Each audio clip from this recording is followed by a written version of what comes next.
আসসালামু আলাইকুম বন্ধুরা, সবাই কেমন আছেন? অনেকদিন পর ওয়াকি টকি স্টাইলের একটা ফোন নিয়ে হাজির হলাম। তো এটা দেখতে পাচ্ছি যে ইউটিউবে খুবই ভাইরাল এবং ফেসবুকেও এটা অনেক বিক্রি হচ্ছে।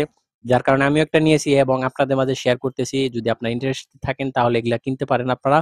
তো দেখতে পাচ্ছেন যে এখানে চার্জারের কিছু পোর্ট রয়েছে। একটি হচ্ছে পাওয়ার ব্যাংক হিসেবে আপনি ব্যবহার করতে পারবেন। আপনার স্মার্টফোন চার্জ দিতে পারবেন এবং টাইপ বির একটি পোর্ট দেওয়া আছে যেটার মাধ্যমে আপনার এই মোবাইলটি চার্জ দিতে পারবেন এবং হেডফোনের একটি জ্যাক রয়েছে।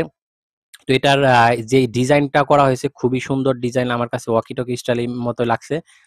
তো এটার মধ্যে 5500 এমএইচ এর ব্যাটারি ব্যবহার করা হয়েছে, যেটা খুবই হেভি এবং একটি দারুণ একটি লাইট ব্যবহার করা হয়েছে। এক্সট্রা আপনি যদি লাইট কিনতে চান তাহলে সেটা আর দরকার পড়বে না, এটা থাকলে, এবং আলাদা একটি বাটন দেওয়া আছে এটার জন্য। আর এটার মধ্যে ৪টা ক্যামেরা দেওয়া রয়েছে, একটি স্পিকার দেওয়া রয়েছে, মোটামুটি ভালো সাউন্ড এটার মধ্যে আছে। তো এটার মধ্যে ২টা অ্যান্টেনা ব্যবহার করা হয়েছে। একটি অ্যান্টেনা বড় আরেকটা ছোট। আমি একটা খুলে রেখেছি আর ছোটটা এখানে দেওয়া আছে দেখতে পাচ্ছেন। এবং এই অ্যান্টেনা গুলা আরো বড় করা যায়। আপনি যেখানে যাচ্ছেন সেখানে যদি নেটওয়ার্ক কম পায়, মোটামুটি একটু ভালো নেটওয়ার্ক পায় অন্যান্য ফোনের চাইতে। আর আমি এই ফোনটি ১ মাস আগে কিনেছি এবং ১ মাস পরে আপনাদের সাথে শেয়ার করতেছি এই কারণেই যে মোটামুটি আমার কাছে ভালো লেগেছে। আমি ফার্স্টে রিভিউ দিতে পারতাম, কিন্তু আসলে জানি না তো ফোন কতদিন চার্জ টিকবে নাকি আপনার মাঝে যদি আমরা এরকম একটি ভিডিও ছেড়ে দেই যেটা কয়েকদিন পরে দেখলো যে টিকলো না, তো তাইলে অন্যরকম হয়ে যায়।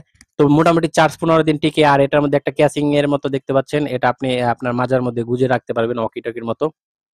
তো মোটামুটি ওভারঅল এটার লুকিং ভালো। আর এটার মধ্যে ৪টা সিম ব্যবহার করা যায়, যেহেতু বড় মোবাইলে ২টা ব্যবহার করা যায়, এটাই একটা সুবিধা। নেটওয়ার্ক মোটামুটি ভালো। তো ৪ সিমের কারণে আর অন্য কোনো মোবাইলের প্রয়োজন